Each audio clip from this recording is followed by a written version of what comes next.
So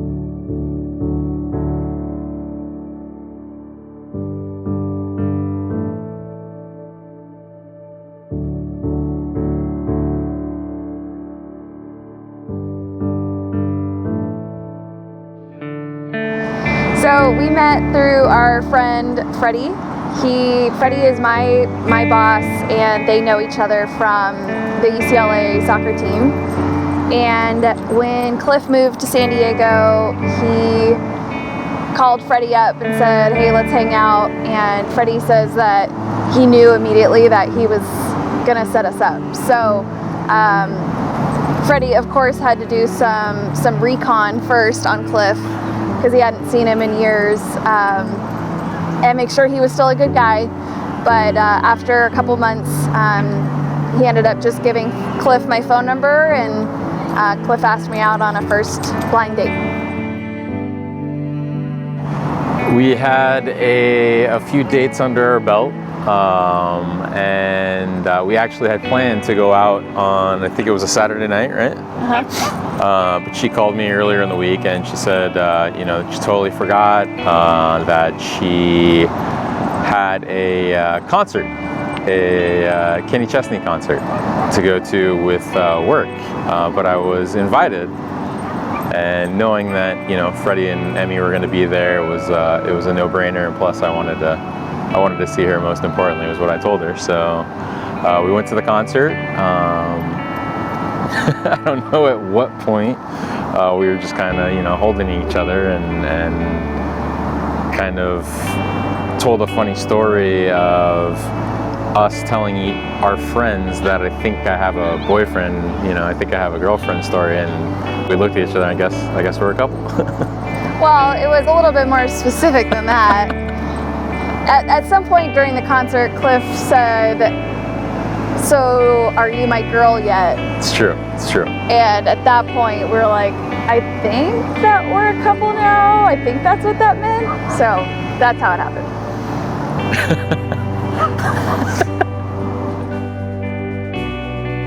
So we first said, "I love you." Well, Cliff said it first. And I joke that, you know, there was a couple of, we were planning a trip to Hawaii, and the trip was booked. It was a couple weeks away. And I joked that there was a couple of stipulations that needed to happen before he was allowed to take me to Hawaii. One was he needed to probably say "I love you," and two, I needed to, his grandparents wouldn't let him take me to Hawaii unless I got to meet them. So met the grandparents, and Cliff said "I love you" one night, just hanging out, and, you know, very casual like we are. So anything to add?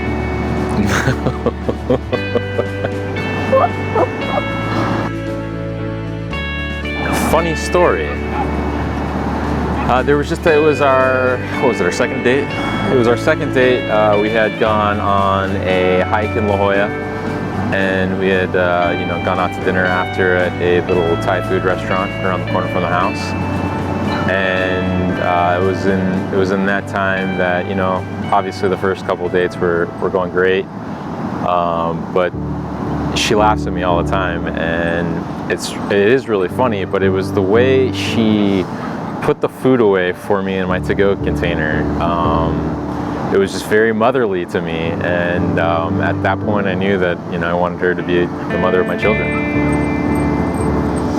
So for me, and this is very like cliche, but I think part of me knew that he was going to be something special before I ever even met him.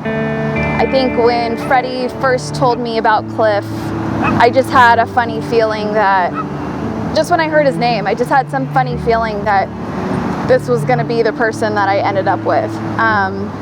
But you know, when I really knew was, it was just a random night. We were hanging out. I think we were just drinking margaritas on the couch at home, and you know, I just felt like an overwhelming sense of happiness and feeling like this is where I was supposed to be. So that's kind of the marker moment. It was very insignificant, but just what I remember in my mind. So the funniest thing or the silliest thing that I find about Cliff, actually I have two things. One is when I first met him, we're both homebodies, and he has a plethora of sweatpants. And he has his staying in sweats and he has his going out sweats, and they're very different pairs of sweatpants. So now I have my own going out sweats and my own staying in sweats, and you know, differences in the sweatpants. So that's probably the funniest thing. And the second is his car dance moves. Oh God. If you'd like to demonstrate. No. It's a little something like this in the car.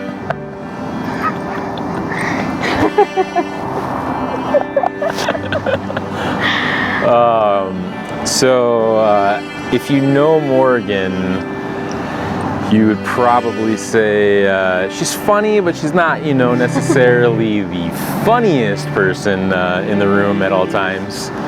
But I will say one of the best quirks that I know of her is pretty much every night on the couch she falls asleep, you know, as we're watching TV and whatnot, and she loves to kind of mumble or say funny stuff randomly, and she's so out of it that the next morning I ask her about it and she has no idea, and I'm like, babe, you're the funniest when you're out of it. You have your best lines. Thanks. But she's absolutely hilarious when she's half asleep. The proposal was funny that we talk about it. It was about, 30 yards away.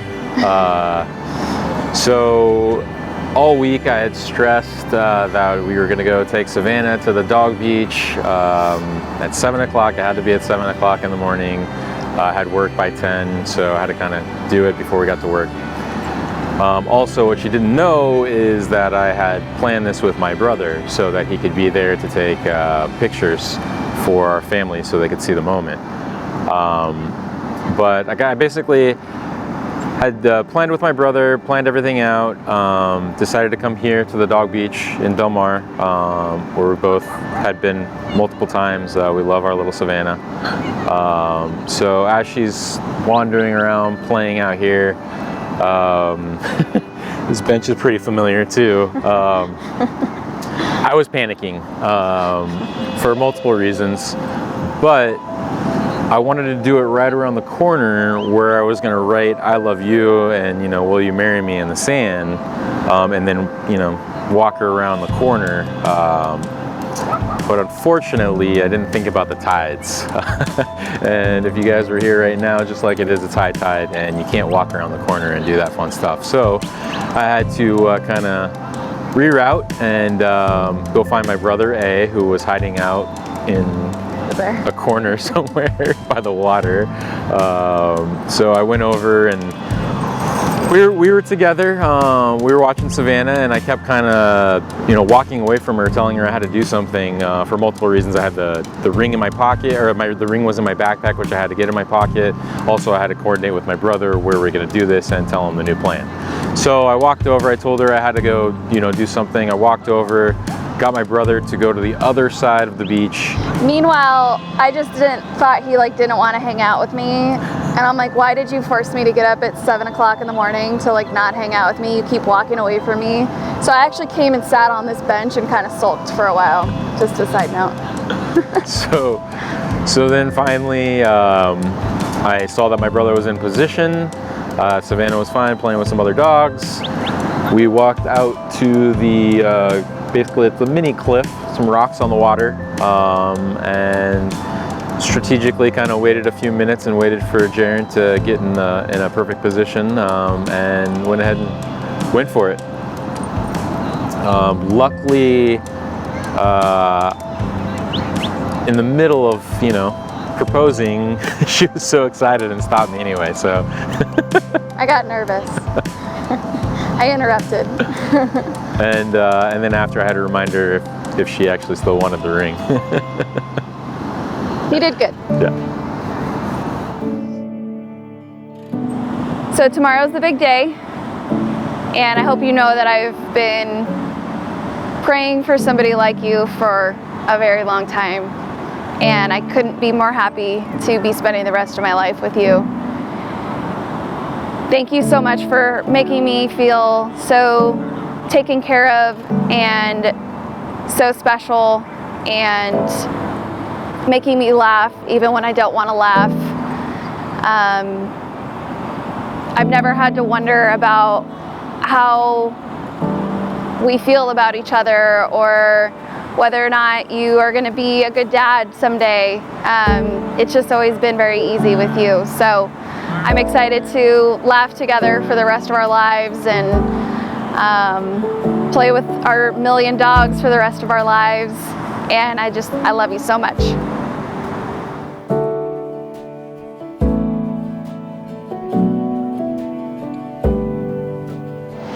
All right, so I can't tell you how excited I am that tomorrow is finally here.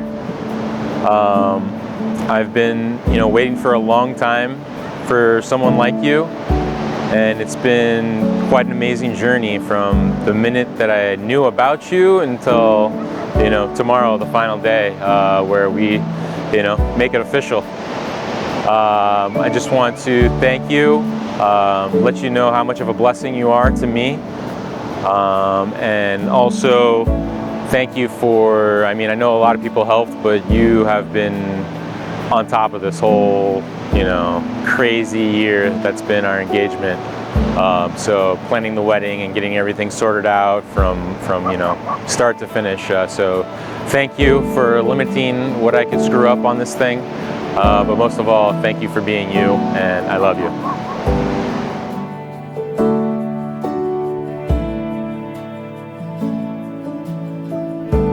Thank you everybody so much for supporting us over the past year, for helping us shop wedding venues and everything that's involved in wedding planning, and dealing with Bridezilla. We love all of you, and we can't wait to celebrate with you tomorrow.